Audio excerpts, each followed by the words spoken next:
আমরা যেহেতু বাংলাদেশে বসবাস করি, ভর্তাটা তো আমাদের অনেক পছন্দীয়, অনেক প্রিয় খাবার, অনেকের অনেক রকম খুবই প্রিয় খাবার হতে পারে।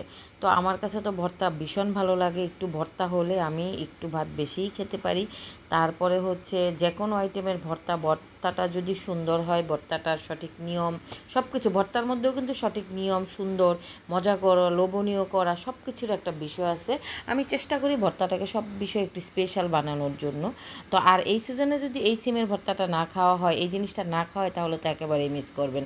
আমাদের গাজীপুরের ভাষায় এই সিমটাকে বলা হয় মেউয়া উশি। যাই হোক, আমাদের গাজীপুরের মানুষ যেহেতু আমরা সিমকে আঞ্চলিক ভাষায় উশি বলে। তো যেহেতু আমি আর গাজীপুরে থাকি না বা অঞ্চলে থাকি না, আমি শহরে থাকতেছি, তো ওই হিসাবে আমি এটাকে মৌসিম ভাবে পরিচিত বা চিনি। তো আমি সিমটাকে সুন্দর করে পরিষ্কার করে কেটে কুটে সিদ্ধ বসিয়ে দিয়েছি।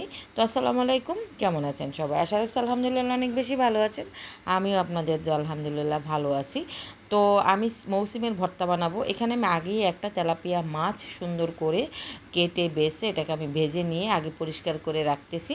আমি এটাকে কি করব পরবর্তীতে দেখতে পারবেন। তো আমি আগে মাছটাকে ভালোভাবে পরিষ্কার করে নিই, যেহেতু কাটার বিষয়, এটাকে সুন্দরভাবে আমি হলুদ মরিচ সব কিছু দিয়ে ভালোভাবে আমি এটাকে ভেজে নিয়েছি। যখন আমার মৌসুমটা সিদ্ধ হয়ে গেছে, তারপর মোটামুটি পানিটাকে ভালোভাবে আমি এটাকে শুকিয়ে নিচ্ছি। এটার মধ্যে যখন শুকিয়ে গেছে, হালকা একটু তেল দিয়ে দিয়েছি হচ্ছে পেঁয়াজ আর রসুনটা আমি সিদ্ধর সঙ্গে দিয়েছি 2টা শুকনা মরিচ আর হচ্ছে 2টা কাঁচামরিচ। ঝালটা যেহেতু কম খাবো, ঝালটা হচ্ছে যার যার পছন্দের বিষয়। আজকে আমি একটু ঝালটা কমই খাবো। তো সব কিছু আমি তেলে বেছে ভালোভাবে একটা ট্রেতে রেখেছি। এখন আমি বাটবো এটাকে। অনেকে তেলেও বাটতে পারেন, অনেকে না তেলেও বাটা যায়। এক একজনের খাবার এক এক রকম। তো আমি ভর্তাটাকে একটু স্পেশাল করার চেষ্টা করি সব বিষয়ে। তো মৌসুমটাকে যদি একটু বেশি নরম করে, হাতেও মজা হয় ভর্তা। আমি বেশিরভাগ ভর্তা হাতে পাটায় বাটি, আমি কখনো ব্লেন্ডারে ভর্তা বানাই না বা আমার পছন্দও না। না পারলে আমি না খাই, বাট আমি ব্লেন্ডারে ভর্তা খাই না। ব্লেন্ডারে ভর্তার স্বাদ নষ্ট হয়ে যায়। তো যাই হোক, আমি সব কিছু সুন্দর করে বেটে পরিষ্কার করে লাস্টে দেখুন মাছটাকে আমি দিয়েছি। এই মাছটাকে আমি এই ভর্তার সঙ্গে একদম বেটে নিব। তো আমি ক্যামেরা করতে পারি না, যেহেতু এক হাতে কাজ করতেছি, খুব দ্রুত ছিল, অলরেডি 3:30 বেজে গেছে। তো মাছটাকে আমি সুন্দর করে মেখে এটার সঙ্গে একদম লবণ দিয়ে ভালোভাবে মাখিয়ে নিচ্ছি। এতটা ভালো লাগছিল। তারপর দিয়ে দিলাম ধনিয়া পাতা, তাহলে তো স্বাদ দ্বিগুণ হয়ে যায়।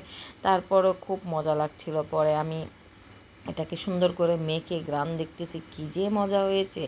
অবশ্যই এরকম কচি কচি মৌসিম এখন পাওয়া যাচ্ছে বাজারে, কিনে খাবেন। একটু বড় হয়ে গেলে কিন্তু মৌসিম তিতা হয়ে যায়, ভালোও লাগে না। এরকম কচি মৌসিমগুলা দেখা যায় যে একটু মাছ দিয়ে বা শুটকি দিয়ে কুচি কুচি করেও ভেজে খাওয়া যায়। এক একজনের খাবার এক এক রকম। দেখুন কতটা লোভনীয় লাগছে, কতটা লোভনীয় লাগছে। তারপর আমি ভাত নিয়ে, পাটায় যেহেতু ভর্তা বানাই, ভাত তো আমার খেতেই হবে। পাটা মাখা ভাত, পাটায় মাখায়া ভাত খেয়ে তো আমি ভীষণ খুশি। খুবই টেস্টি ছিল। আলহামদুলিল্লাহ। তো বাসায় বানিয়ে খেয়ে দেখবেন। আজকের ভিডিওটা আপনাদের কেমন লাগলো কমেন্ট করে জানাবেন। দেখেন কত লোভ লাগছে না এখন, বলেন তো? আমার তো মানে কি বলে, ভিডিও এডিট করতে গিয়ে আবার খেতে ইচ্ছা করছে।